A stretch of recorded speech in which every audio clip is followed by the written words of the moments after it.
everyone, welcome to Embracing Aging.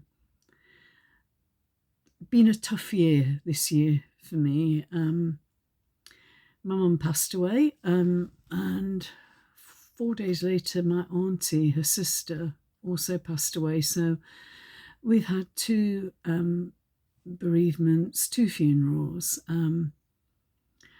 just so many other things happening, including my own health. I've got some surgery scheduled soon. I haven't been particularly well.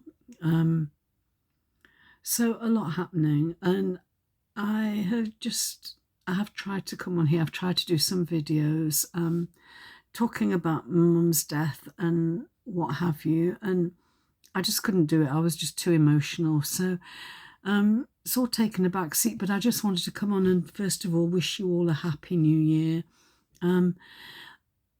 I know that this year has been tough for so many people. I don't know a single person who hasn't had some shit to deal with. It's been really tough. And I'm just really grateful for the people who've, been helping me, supporting me, been with me, who've been holding my hand through the toughest of times, especially when my mum was dying. She knew in July she was terminally ill, and she decided instead of having a wake, she wanted to have a party before she died. And we managed that in September. We managed to get all the family together, and we had a party for her, and it was lovely. And then a month later, she died. In a way, it was lovely. I'm getting a bit emotional, sorry, but it's still quite raw. And we were there, my sister, my brother, my stepfather, myself.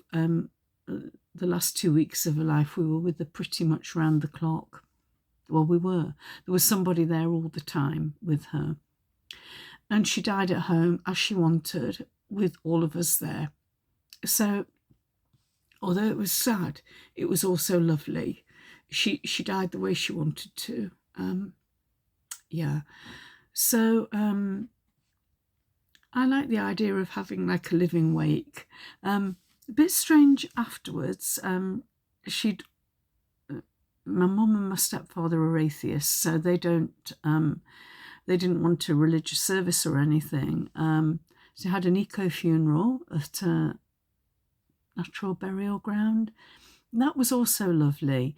My stepfather didn't really want he didn't want a celebrant there or anybody to do a eulogy or anything. But we did have a little bit of a get-together for the people who came to the funeral or to the cremation. Funeral, my mum was, she was buried. So it was, and then my auntie was cremated 4 days after my mum. She died 4 days after my mum. She was cremated 4 days after my mum. They lived in Edinburgh, so we had a terrible journey up there. A trip that should have taken 6 hours took us like 11 hours. And it's just been like really, really tough. But I feel like we've turned a corner. Things are improving. And one of the reasons I wanted to do this video was because I wanted to come on here and I wanted to encourage you all before the end of the year, if you can. Just try and say thank you to the people who've helped you and supported you. I mean, I could not have got through this without the people who care about me. But also to reach out to people if you've had any kind of upset or falling out or anything. I actually had a falling out with a good friend just a couple of days ago. I was very upset. I was just having a bad day, and I do have good days and bad days, I wasn't honest, being completely honest, I wasn't that close to my mum, and I'm quite surprised at how her death has affected me. There are times that I was in a shop the other day and I just started crying. And it's overwhelming sometimes for me. And I was having a particularly bad day, and I had a message from a friend, and I reacted, defensively. I was very upset, and I came across as, or considering, in the cold light of day, considered my response and thought, yeah, I could have handled it better. It wasn't, I did probably overreact. So yeah, anyway, fortunately, my friend also overreacted. I will say that. They kind of, they felt hurt as well, and we're very different people. They're very fiery. I'm kind of, I'm if I'm upset or something, I withdraw. Okay, I don't engage in like arguments or conflict really. I don't like it. I like to go away and think about it.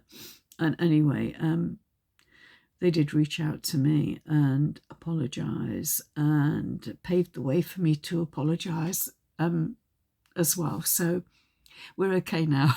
We're still friends, which is a good thing. So, if you have had any falling out, just maybe contact the person you've fallen out with.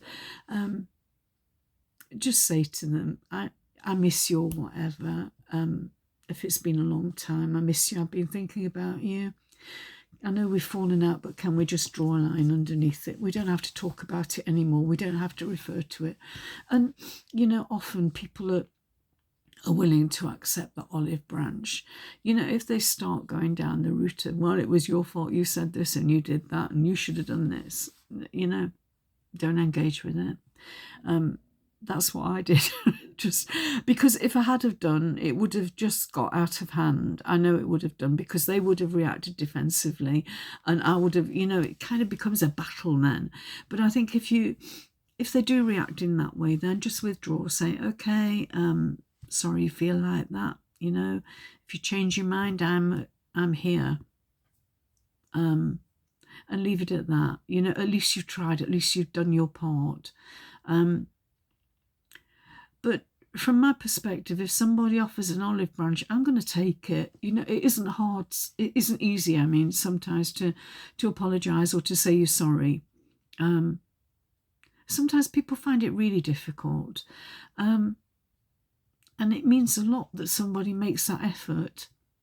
I can forgive pretty much anything, unless you hurt my kids or my family. I can. Sorry, I just got a message popped up. Yeah, I can forgive pretty much anything. If someone's, genuinely remorseful, I'll forgive them. And I think if people make that effort, they do want to still be in your life. If someone makes that effort. So I think sometimes, maybe have to let put your pride on the back burner. Don't let it stop you from making amends and, building a new relationship if you have to. I did it with my mother a lot when my mum was alive. She's very fiery. She's a fire sign. I'm a water sign, a Cancerian. And it's never an easy relationship. And strangely enough, my friend's also fire sign.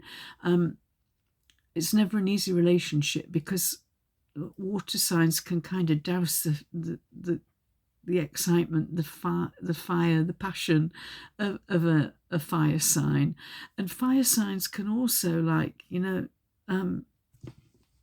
turn water signs into steam and just burn, also burn up the, water signs. We can't handle that kind of fiery energy for too long. But, we've both got, being sort of going with the flow and being fiery and impulsive. It is never an easy relationship, and you have to work at it. But yeah, I'm really happy that we've resolved it. Going into the new year, I've got a little bit of surgery scheduled shortly.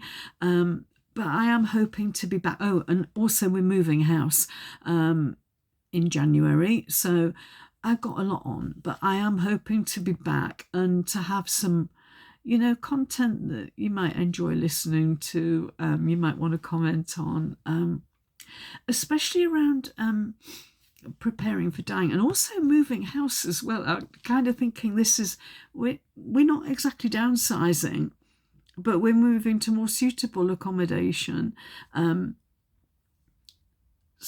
But it's just sorting out all the crap that you've accumulated over the years. I don't want to take any rubbish to the new place. I want to get rid of it all and kind of make a new start. So, yeah, Happy New Year to everybody. And I appreciate you all so much, everyone who's subscribed and who's still here listening to me. Thank you for being here. It means the world to me, and I just want you to know that I appreciate you all. So take care, and I hope that you're really blessed in 2026, that any troubles are behind you.